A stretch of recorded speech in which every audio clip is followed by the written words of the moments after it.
Hörmətli xanımlar və cənablar, mən ilk öncə bütün qızlarımızı, qadınlarımızı, təbii ki, hər evdə bir qadın var, bir ana var, bir xanım var.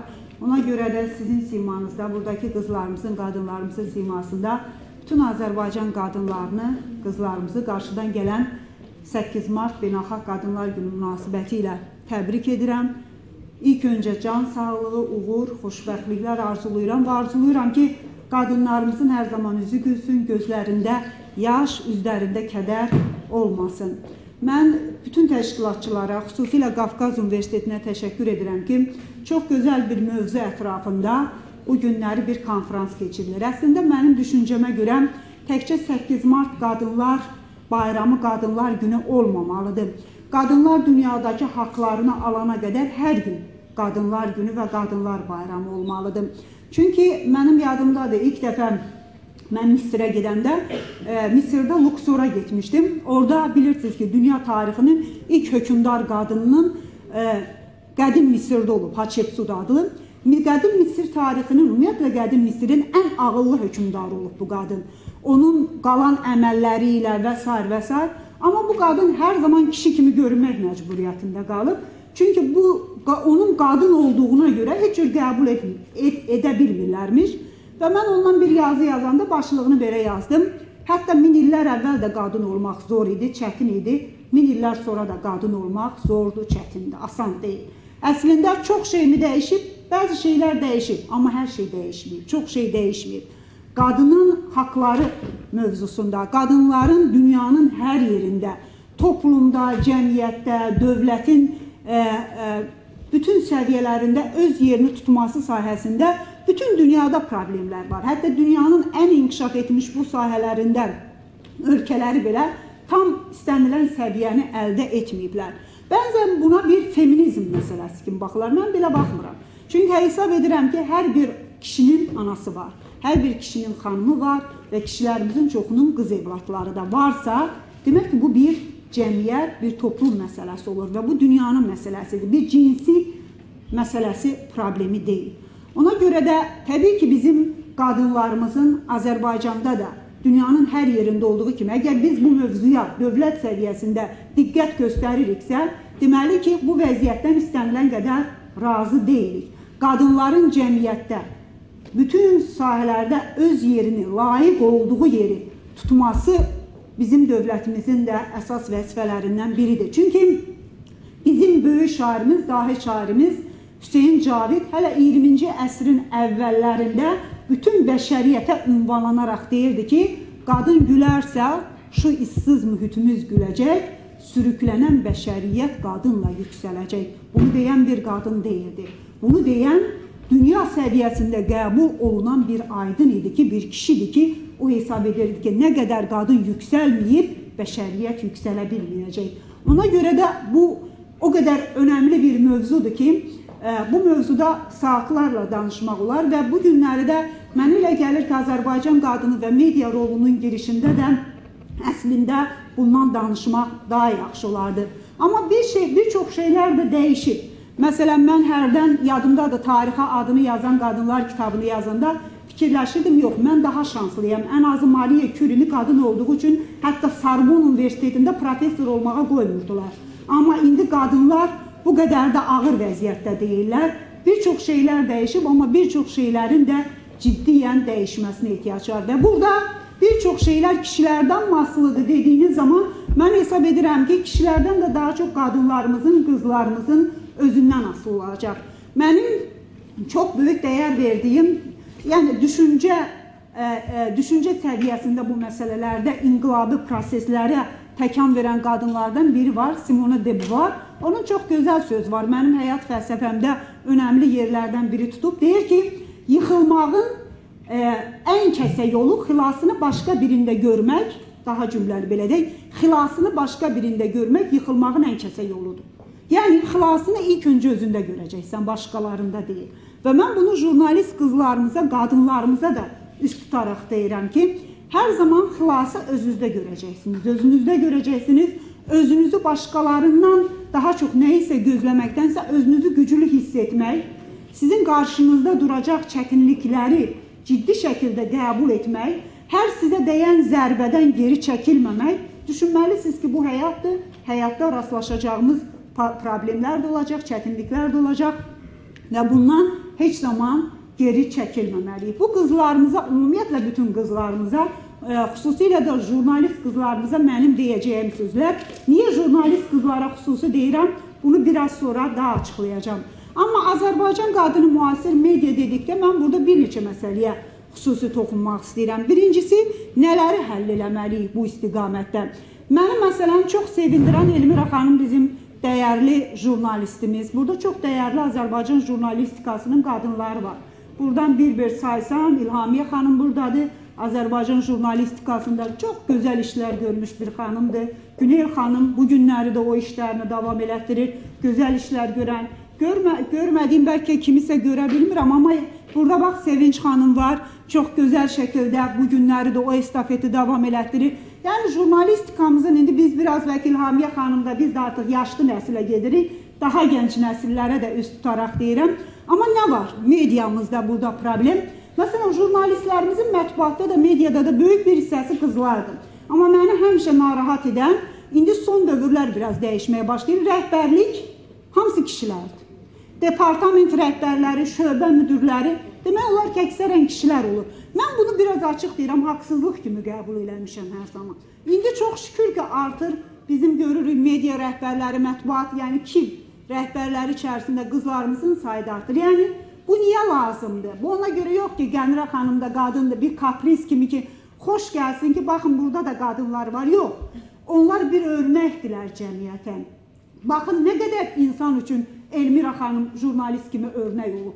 Nə qədər qızlarımız var, onlara İlhamiyə xanım jurnalist kimi örnək olub. Yəni, biz hər sahədə də, medianın idarə edilməsi sahəsində də, kilin idarə edilməsi sahəsində də örnək qadınları göstərməliyik ki, qızlarımız onlardan örnəyi götürsün, daha da yaxşı inkişaf eləsin. Örnəklər çox önəmli bir şeylərdir. Çünki siz nədənsə sanki o içinizdə bir inam, bir güc doğur ki, mən də belə ola bilərəm. Yəni sizə biri var başqa bir ölkələrin, başqa bir millətlərin örnəyi o qədər qəbul olunmur. Nəinki öz millətinin, öz toplumunun, öz dövlətinin içində olan örnəklər. Ona görə mən çox arzuluyuram ki, hər zaman da bunu deyirəm ki, inşallah indi artır, bu dəyişim gedir ki, mediamızda, mətbuatımızda qadın idarəçilərin də sayı artır ki, bu da çox önəmli bir məsələlərdən biridir ki, gələcəyə doğru da artmalıdır. Qızlarımız sadəcə reportyor, araşdırmacı deyil, mən hesab edirəm ki, bizim jurnalist qadınlarımızın potensialı var ki, onlar çox gözəl KİF sahəsində idarəçilər olacaq qədər potensiallı.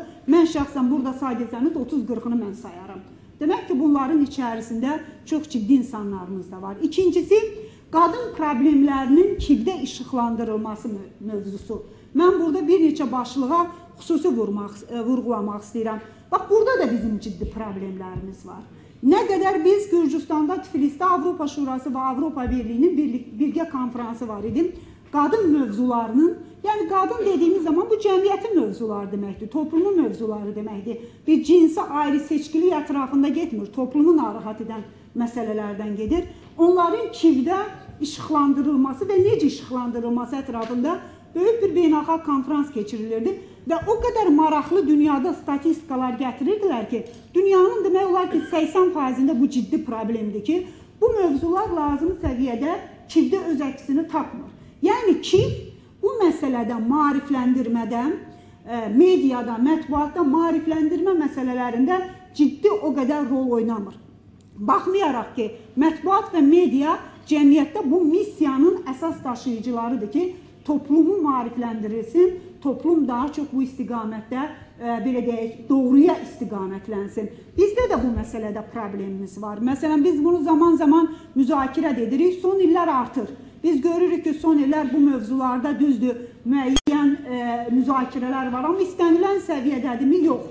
Birincisi, vaxt etibarilə istənilən səviyyədə deyil. Əgər biz kimisə evləndirmə məsələlərinə 2 saatla, 3 saatla vaxt ayırırıqsa, bir gündə bu mövzuya demək olar ki, yarım saat, 40 dəqiqə vaxt ayırmırıq. Və ayırdığımız vaxtı da bəzən kifayət qədər keyfiyyətli, çox təəssüf ki, istifadə edə bilmirik və istifadə etdiyimizdə cəmiyyəti daha da tərbiyəsizləşdirə biləcək qədər qızla oğlanları televiziyada, yaşlı kişiləri, qadınları evləndirin, boşadın və s. kimi bu əcaib mənzəriyə daha çox sərf eləməyə üstünlük veririk ki, bu da bizim, mən buna çox vaxt ayırmadan üstündən keçirəm ki, bu da bizim ayrı bir bəlamızda. Amma bu istiqamətdə də nə lazımdır? İndi Ailə, Qadın və Uşaq Problemləri üzrə Dövlət Komitəsi Sədaqət xanım hörmətli deyəcək. Çox gözəl bir layihə idi. Mən istəyirəm ki, bu uğurlu olsun.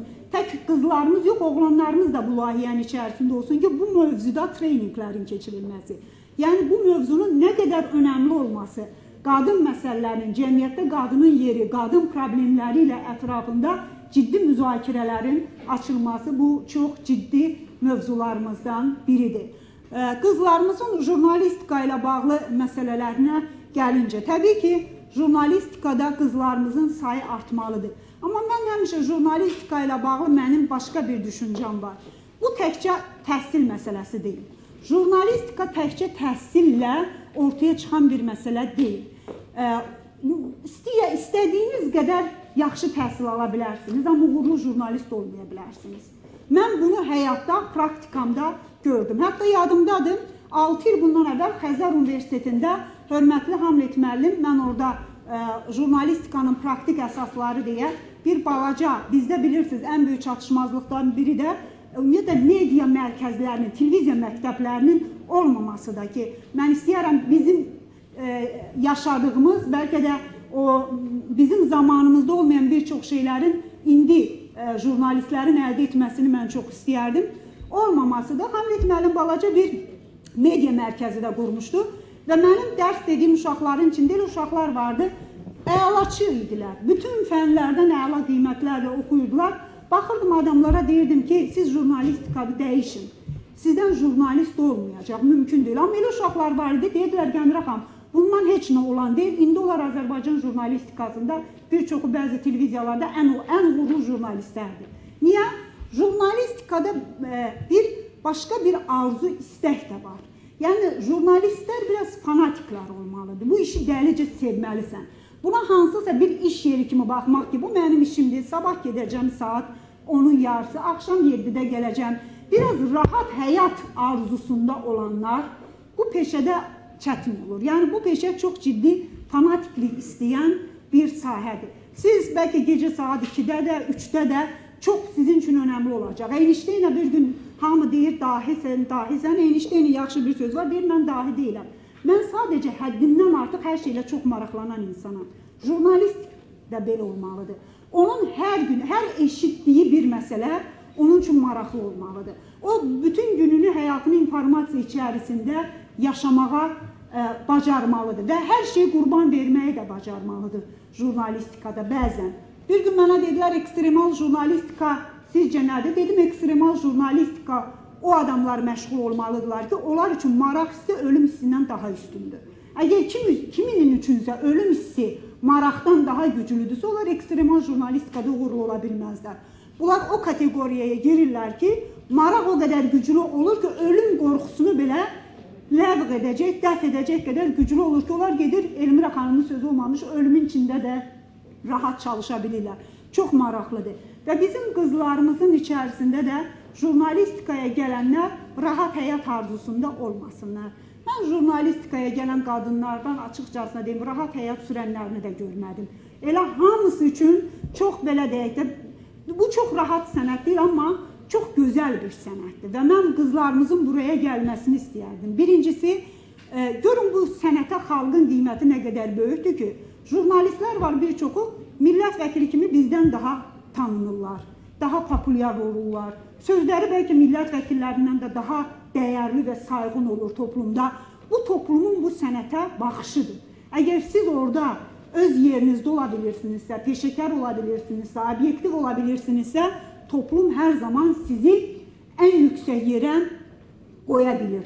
O etimadı sizə göstərir. Ona görə də, əziz qızlarımız, mən istəyərəm siz bütün çətinliklərə, bütün problemlərə ki, qarşılaşacağınız hər yerdə var. Amma jurnalistikada da az deyil, qızlarımız üçün rastlaşacaqsınız. Siz qorxmayın, çəkinməyin. Problemlər onları dəf eləmək üçün var. Problemlər insanı daha da güclü etmək üçün var. Və mən inanıram ki, bizim qızlarımızda, bizim qadınlarımızda o güclü potensial var və ən önəmlisi odur ki, mən bir çox bununla bitirirəm, bir çox ölkələrə gedirəm şərqdə. Ən önəmlisi odur ki, bizim ölkəmiz işıqlı yol seçən ölkələrdəndir. Bizim toplumumuz işıqlı yol seçən toplumlardandır.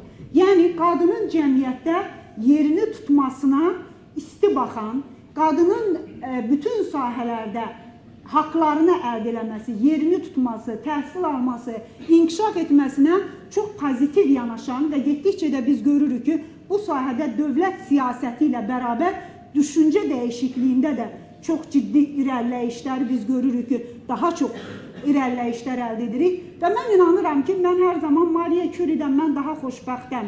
Ən azı məni qadın olduğuma görə universitetdə alim olmaqdan imtina eləməyiblər, təsəllisi varsa, mən elə gəlir ki, siz zaman gələcək deyəcəksiniz, mən Elmir Axundovadan da, İlhamiyə Rızayevadan da, Qənirə Paşayevadan da daha xoşbəxt nəsiləm ki, onların da bəlkə üzləşdiyi filan məsələlərlə mən üzləşmirəm. Bax, inkişaf da elə bunun üzərində olur. Mən sizin hamınıza uğurlar arzuluyuram. Ən vacibi də siz bilməlisiniz ki, mənim düşüncəm jurnalistlər cəmiyyətin aydın təbəqəsidir. Aydın, aydınlatan deməkdir. Çox təəssüf ki, bugün jurnalistikamızda aydınlatanların sayı çox azdır. Qaranlıq gətirənlərin, cəmiyyətimizə mənfi zərər vuranların sayında ciddi şəkildə kifayət qədər var ki, bəzi proqramların da cəmiyyətə nə qədər zərər vurduğunu mən də siz də görürük və inanıram ki, onlar da aradan qalxacaq. Ona görə mən hesab edirəm ki, jurnalistikamızda sözün həqiqi mənasında təkcə jurnalistlərin deyil, aydınların da, həqiqi mənada aydınlatanların da sayı çoxalacaq və o da sizin əlinizdə uğurlar.